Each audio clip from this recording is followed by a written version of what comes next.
अब बच्चों मैं क्या बोल रहा हूँ यहाँ पे कि जब डेल्टा ज़ीरो हो जाए ना तो क्या होगा, इन्फिनाइटली मेनी सॉल्यूशन होगा। ठीक है, उस इन्फिनाइटली मेनी सॉल्यूशन में ट्रिवियल भी होगा और नॉन ट्रिवियल भी होगा। आ रही बात समझ में? अब मैं बता रहा हूँ कि वो इन्फिनाइटली मेनी सॉल्यूशन मतलब कैसे किन किन पॉसिबल वेज में आ सकते हैं, वो मैं यहाँ पे समझाने की कोशिश कर रहा हूँ। अगर ये समझ में नहीं आए तो कोई बात नहीं है, इसको बिना समझे भी तुम क्वेश्चन हर बार सॉल्व कर लोगे। बट याद तुम्हें क्या रखना है कि होमोजीनियस सिस्टम ऑफ इक्वेशन कभी भी इनकंसिस्टेंट नहीं होता है। अगर delta not equals to zero है तो फिर क्या होगा, unique and trivial solution, and if delta is equals to zero then trivial and plus non trivial solution. Trivial और नॉन ट्रिवियल सॉल्यूशन मिला के हम क्या बोलेंगे, इन्फिनाइटली मेनी सॉल्यूशन। अब क्या हो रहा होगा, जब डेल्टा हमारा जीरो के इक्वल है तो क्या हो रहा होगा कि तीनों प्लेन कॉन्साइड कर रहा होगा। ठीक है, अब अगर तीनों प्लेन कॉन्साइड कर जाओ तो वो तो कहीं पे भी कर सकता है, ऐसा जरूरी नहीं कि ओरिजिन पे ही कॉन्साइड कर जाए। ये भी ऐसा हो सकता है कि तीन प्लेन कॉन्साइड कर जाए और वो ओरिजिन से पास ही ना करे। ठीक है, तो उस केस में क्या होगा कि ओरिजिन तो तीनों प्लेन्स के इक्वेशन को सेटिस्फाई नहीं करेगा, बट यहाँ पे तीनों प्लेन कॉन्साइड करेगा और ओरिजिन से ही पास करेगा। क्यों? Because x is equal to zero, y is equal to zero, z is equal to zero.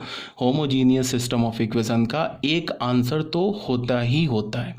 तो पहला केस क्या हो रहा होगा कि all the three planes are coincident and origin lie on the three planes. तो अगर ऐसा हो रहा होगा तो फिर delta, delta one, delta two, ये तो ऑलरेडी जीरो है यार। Delta one, delta two, delta three तो ऑलरेडी जीरो है, तो डेल्टा भी जीरो हो जाएगा। इस केस में क्या होगा कि तीनों प्लेन कॉन्साइड करेगा और उस पर ओरिजिन लाई करेगा। इस केस में क्या होगा, all the three planes are coincident and origin lies on the three planes. इसमें ट्रिवियल सॉल्यूशन भी होगा, नॉन ट्रिवियल सॉल्यूशन भी होगा, और जब इसका तुम सॉल्यूशन लिखोगे तो इसमें two parameter infinitely many solution होगा, मतलब कि दो पैरामीटर्स इन्वॉल्व होंगे। अब तुम कैसे लिखोगे two parameter infinitely many solution को, वो ऑलरेडी मैंने डिस्कस कर रखा है, बट एक बार फिर से बता रहा हूँ। तीनों प्लेन्स के कॉन्साइड करने का क्या मतलब है कि वो तीन प्लेन्स नहीं दे रखे हैं, वो एक ही प्लेन दे रखा है, तभी तो तीनों प्लेन कॉन्साइड कर गया। अगर दो प्लेन कॉन्साइड कर रखा है, इसका क्या मतलब है कि वो दो प्लेन नहीं है, वो एक प्लेन है। तो अगर तीन प्लेन कॉन्साइड कर रहा है तो तुम क्या करोगे कि कोई भी अपनी मर्जी से कोई भी दो प्लेन हटा दो, दो प्लेन हटा दो तो एक प्लेन बचेगा। अब एक प्लेन में किसी भी एक्स वाई जेड में से किसी भी दो को तुम लैम्डा और म्यू मान लो। मान लो कि तुमने वाई और जेड को लैम्डा मान लिया, वाई को लैम्डा मान लिया, जेड को म्यू मान लिया। अब एक्स को ना तुम लैम्डा और म्यू के टर्म में निकाल लो तो एक्स आ जाएगा। मान लो कि ये तीनों प्लेन कॉन्साइड कर रहे हैं, ये तीनों प्लेन कॉन्साइड कर रहा है, तो मैंने फर्स्ट को भी हटा दिया, सेकंड को भी हटा दिया। अब ने हमने सिर्फ सेकंड को भी हटा दिया, थर्ड को भी हटा दिया। अब फर्स्ट प्लेन पर आ गए, इसमें हमने वाई को क्या बोल दिया, लैम्डा बोल दिया, एंड जेड को क्या बोल दिया, म्यू बोल दिया। अब एक्स हमने निकाल लिया, एक्स हमने क्या निकाला, minus b1 lambda plus c1 mu upon a1। अब सॉल्यूशन कैसे लिखेंगे, वो ऐसे लिखेंगे, minus b1 lambda plus c1 mu upon a1। y क्या हमारा लैम्डा, z क्या हमारा म्यू, और यहाँ पे क्या बोलेंगे, where lambda and mu belongs to R, lambda mu belongs to R. तो ये हमारा इन्फिनाइटली मेनी सॉल्यूशन हो गया टू पैरामीटर वाला। आ रही मेरी बात समझ में?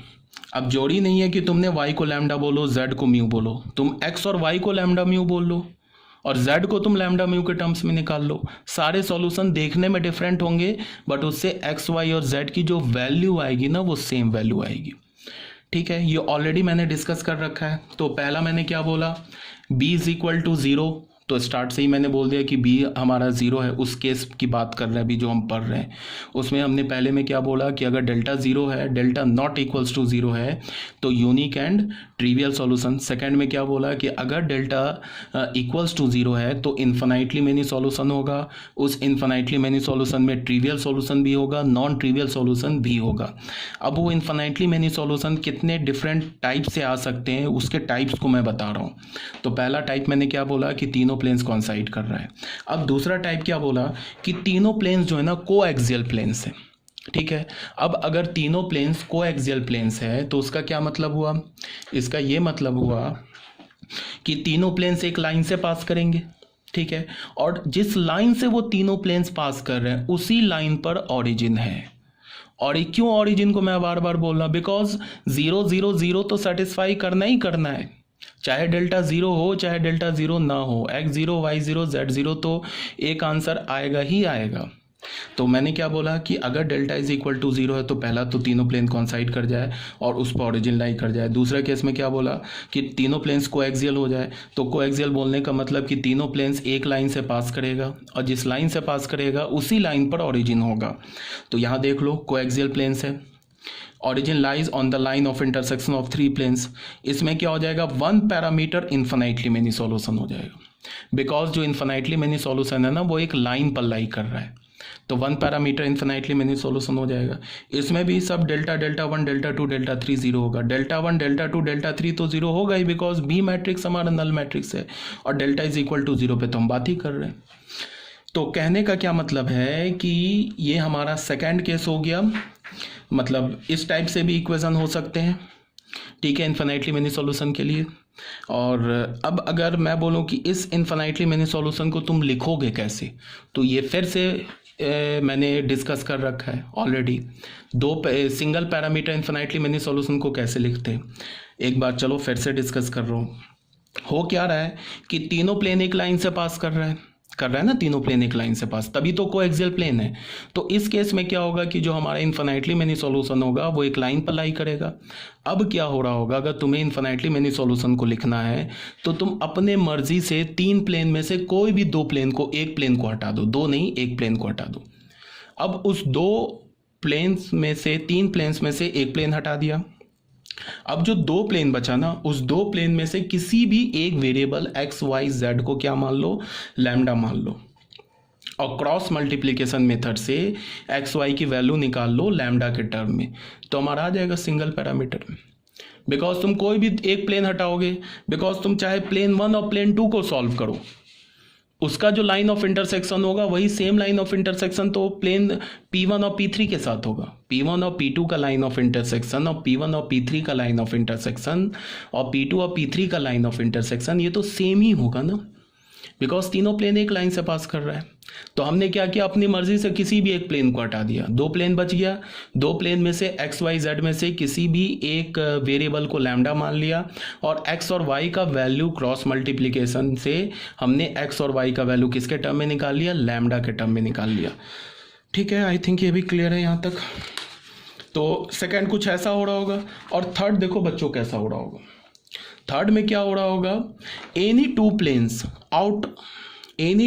out of the three planes are coincident and the third plane is non-parallel to the coincident planes and origin lies on the line of intersection of the three planes। मतलब क्या हो रहा होगा, तीन प्लेन में से ना बच्चों दो प्लेन ऐसे कॉन्साइड करिए, ठीक है, और तीसरा प्लेन उसको ऐसे कट कर रहा है, तो कट करेगा तो लाइन पे कट करेगा, जिस लाइन पर कट कर रहा है ना उसी लाइन पर ओरिजिन लाई करेगा।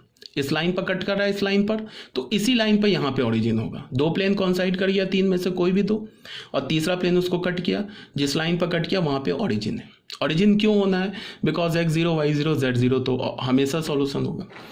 तो ऐसा केस हो रहा होगा। इस केस में भी ट्रिवियल सॉल्यूशन आ रहा होगा, नॉन ट्रिवियल सॉल्यूशन आ रहा होगा, और ये तो ऑब्वियस ही बात है जीरो है, because delta one delta two delta three तो हर हाल में जीरो है, और delta is equal to zero पे तो हम डिस्कस ही कर रहे हैं। अब सिस्टम ऑफ इक्वेशन क्या होगा, कंसिस्टेंट होगा and have one parameter infinitely many solution. अब अगर मैं बोलूं कि इस केस में तुम इन्फिनाइटली मेनी सॉल्यूशन को लिखो तो कैसे लिखोगे वो बता रहा हूँ। दो प्लेन, जो भी दो प्लेन कॉन्साइड कर रहा है उसमें से एक प्लेन को हटा दो, ठीक है, बिकॉज वो दो प्लेन नहीं, वो तो एक ही प्लेन है। मान लो प्लेन P1 और P2 कॉन्साइड कर रहा है तो हमने P1 को हटा दिया। अब P2 P3 दो प्लेन बचा, तो दो प्लेन बचा तो उस दोनों प्लेन में से क्या किया, एक्स वाई जेड में से किसी भी एक वेरिएबल को लैम्डा मान के जो दो वेरिएबल बच गए उसको लैम्डा के टर्म में निकाल लिया, तो हमारा single parameter infinitely many solution आ जाएगा। ठीक है, यहाँ तक तो कोई प्रॉब्लम नहीं है, आई होप क्लियर होगा।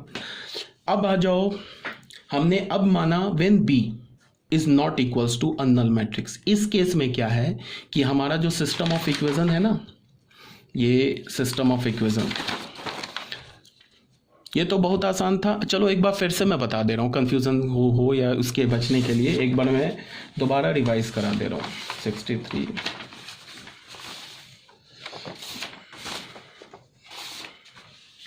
एक बार फिर से देखो, ये हमारा सिस्टम ऑफ इक्वेशन है, ठीक है। इसको हमने इस फॉर्म में लिख लिया, x is equal to B में कुछ टर्मिनोलॉजी बताया, कंसिस्टेंट में यूनिक और इन्फिनिटली मेनी सॉल्यूशन, इनकंसिस्टेंट में नो सॉल्यूशन। उसके बाद मैंने क्या बोला, होमोजीनियस अगर होगा तो बी एक नल मैट्रिक्स होगा, D1 D2 D3 0 हो जाएगा। तो यहाँ पे ये होमोजीनियस सिस्टम ऑफ इक्वेशन हो गया। ये मैंने क्या बोला कि हमेशा कंसिस्टेंट होगा, कभी भी इनकंसिस्टेंट नहीं होगा। या तो इसमें एक ट्रिवियल सॉल्यूशन होगा, यूनिक सॉल्यूशन होगा, और यूनिक सॉल्यूशन में क्या होगा, ट्रिवियल सॉल्यूशन होगा। या तो इन्फिनिटली मेनी सॉल्यूशन होगा, उसमें ट्रिवियल और नॉन ट्रिवियल दोनों आ जाएंगे। उसके बाद ट्रिवियल सॉल्यूशन मैंने बोला x0 y0 z0। Non trivial solution में क्या होगा, कम से कम एक x y z non zero होगा, तो उसे हम नॉन ट्रिवियल सॉल्यूशन बोलेंगे। नॉन होमोजीनियस कब बोलेंगे, जब D1 D2 D3 में से कोई एक भी हमारा क्या हो जाए, ज़ीरो के इक्वल ना हो, तो उसे हम क्या बोलेंगे, नॉन होमोजीनियस। उसके बाद क्या मैंने बोला कि जब भी हमारा नल मैट्रिक्स होगा, मतलब क्या है, होमोजीनियस के लिए हम लोग डिस्कस कर रहे हैं। जैसे हमने बी को नल मैट्रिक्स बोल दिया ना, तो यहाँ पे मैंने लिखा नहीं है, ये है बी नल मैट्रिक्स, मतलब ये होमोजीनियस सिस्टम ऑफ इक्वेशन के लिए बात कर रहे हैं, होमोजीनियस सिस्टम ऑफ इक्वेशंस की बात कर रहे हैं, तभी तो बी हमारा नल मैट्रिक्स है। होमोजीनियस सिस्टम ऑफ इक्वेशन में क्या होगा, Ax is equal to B है, बी को नल माना। अब मैंने क्या बोला कि अगर determinant of A not equals to 0 है तो फिर A इनवर्स एग्जिस्ट करेगा, तो A इनवर्स से प्री मल्टीप्लाई कर दिया तो हमें क्या मिल गया, X is a null matrix. यहाँ हमें मिल गया X is a null matrix 164 165, ठीक है। तो यहाँ हमें क्या मिल जाएगा, एक्स नल मैट्रिक्स हो जाएगा। यहाँ मैंने किया है इनवर्स है क्या, तो A inverse x null matrix होने का मतलब x0 y0 z0 हो गया, ठीक है। इस केस में क्या होगा कि तीनों प्लेन्स जो होगा वो एक ही पॉइंट से पास करेगा, वो पॉइंट क्या होगा, ओरिजिन होगा, यूनिक सॉल्यूशन होगा, ट्रिवियल सॉल्यूशन होगा, ठीक है। उसके बाद फिर मैंने क्या बोला कि अगर डेल्टा 0 के इक्वल हो जाए तो भी सिस्टम ऑफ इक्वेशन कंसिस्टेंट होगा, बट इस केस में ट्रिवियल सॉल्यूशन भी होगा, नॉन ट्रिवियल सॉल्यूशन भी होगा। ट्रिवियल तो होना ही होना है यार, x0 y0 z0 तो सेटिस्फाई करेगा ही। नॉन ट्रिवियल बोलने का मतलब x y z की वैल्यू 0 के अलावा और भी कुछ आ सकती है कि आएगी ही, बिकॉज इन्फिनिटली मेनी सॉल्यूशन है। उस केस में बोला कि ये तीन पॉसिबिलिटी हो रहा होगा, या तो तीनों प्लेन कॉन्साइड हो जाए, अगर तीनों प्लेन कॉन्साइड होगा तो उन तीनों प्लेन्स पर ऑरिजिन लाई करेगा, तो इस केस में ये डेल्टा 1 डेल्टा 2 डेल्टा 3 डेल्टा 0 हो जाएगा। 2 पैरामीटर इन्फिनिटली मेनी सॉल्यूशन होगा। थर्ड में, अब सेकेंड में क्या बोला कि तीनों प्लेन्स कोएक्सियल होगा, तो कोएक्सियल होगा तो 1 पैरामीटर इन्फिनिटली मेनी सॉल्यूशन होगा। तो इस केस में आप इन्फिनिटली मेनी सॉल्यूशन कैसे लिखोगे वो भी बता दिया, 1 पैरामीटर इन्फिनिटली मेनी सॉल्यूशन कैसे लिखोगे ये भी बता दिया। अब मैंने क्या बोला कि तीसरी पॉसिबिलिटी क्या हो रही होगी कि दो प्लेन कॉन्साइड कर रही होगी और तीसरी प्लेन उन दोनों प्लेन्स को एक लाइन पर कट कर रहा होगा, तो जिस लाइन पर कट कर रहा होगा उसी लाइन पर ओरिजिन होगा। इस केस में भी इन्फिनिटली मेनी सॉल्यूशन होगा, but 1 parameter infinitely many solution होगा। क्यों? बिकॉज जो इन्फिनिटली मेनी सॉल्यूशन है वो एक लाइन पर लाई कर रहा है, ठीक है।